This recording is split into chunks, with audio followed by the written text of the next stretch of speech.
Президент Сооронбай Жээнбеков бүгүн Тажикстандын президенти Эмомали Рахмонду жана тажик элин эгемендүүлүк күнү менен куттуктады. Кыргызстан элин жана өзүмдүн атынан сизди жана жалпы тажик элин Тажикстан Республикасынын эгемендүүлүк күнү менен куттуктайм. Бүгүнкү күндө сиздин даанышман жетекчилигиңиз менен Тажикстандын социалдык жана экономикалык жааттагы жетишкен олуттуу ийгиликтери өзгөчө кубандырат.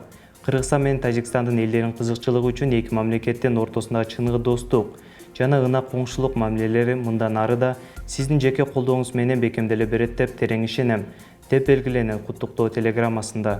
Сооронбай Жээнбеков Эмомали Рахмонго чын ден соолук, бакубатчылык жана мамлекеттик ишинде ийгиликтерди, ал эми боордош тажик элине тынчтык жана өнүгүүнү каалады. Нарын районунун Кеңеш айылындагы окуучулар суук түшкөнчө башка имаратка көчүрүлүп, ал жактан окуусун улантат. Бул тууралуу вице-премьер-министр Алтынай Өмүрбекова Нарын облусуна жумуш сапары учурунда билдирди. Бул имаратты билим берүү багытында өзгөртүү үчүн тиешелүү акча каражат каралды. Учурда оңдоп түзөө иштери жүрүүдө. Ошондой эле жакынкы арада Кеңеш айылына жаңы мектепти куруу иштери башталат. Анын долбоордук сметалык документациясы бар. Белгилей кетүүчү жагда Кеңеш айылында мектептин 2 окуу корпусу бар. Анын бирөөсү авариялык абалда, ал эми экинчисинде балдар билим алууда. Вице-премьер-министр Алтынай Өмүрбекова өкмөт авариялык абалдагы мектептер боюнча маселени жакынкы жылдары чечүү милдетин койгонун кошумчалады.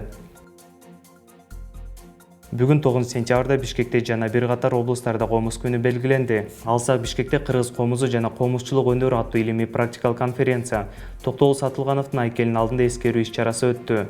Ал эми Ош шаарында 500 комузчу Оштогу Алымбек Датка этнографиялык комплексинде маш фото күүсү чертишти. Майрамдык иш-чаралар Жалал Абад, Баткен жана Нарын областарында да белгиленип, комуздун коштоосунда кыргыз күйлөрү жаңырды. Белгилей кетсек, президент Сооронбай Жээнбеков быйыл июлда кол койгон жарлыкка ылайык 9 сентябрь Кыргызстандын комуз күнү деп белгиленген. Премьер-министр Мухаммедкалый Абылгазиев күч түзүмдөрүнүн жетекчилери менен кеңешме өткөрүп, акыркы учурда Ички иштер министрлигинин кызматкерлеринин катышуусунда болуп өткөн коомдук кызуу талкууну жараткан жана жарандардын адилеттүү сын пикирлерине кабылган окуяларга байланыштуу тынчсыздануу билдирди. Өкмөт башчы кеңешменин жүрүшүндө Ички иштер министрлигине уюштуруу жана кадрдык чечимдер топтомун кабыл алууну жана өз катарын кара санаттай кызматкерлерден тазалоону тапшырды. Премьер-министр өзгөчө белгилегендей, Ички иштер министрлиги шашылыш түрдө уюштуруу жана кадрдык жаңы киргизүүлөрдү кабыл алып, өз катарын милициянын беделин бузган, коомдун кызыкчылыгына каршы бет алып, мамлекеттин бардык күч аракетин текке кетирген кара санаттай кызматкерлерден тазаланышы керектигин айтты. Туристтик мезгил аяктаганына байланыштуу 8 сентябрда Бишкек Балыкчы Бишкек поезд каттамы жабылды. Кыргыз темир жол ишканасынан кабарлашканда, аталган каттам жайкы эс алуу мезгилине карата 14-июндан тарта каттай баштаган. Быйыл Кыргыз темир жол ишканасы аталган багыт боюнча 19.972 адамды ташып жеткирди. Бул өткөн жылга салыштырмалуу 13%га көп, деп билдиришти ишканадан.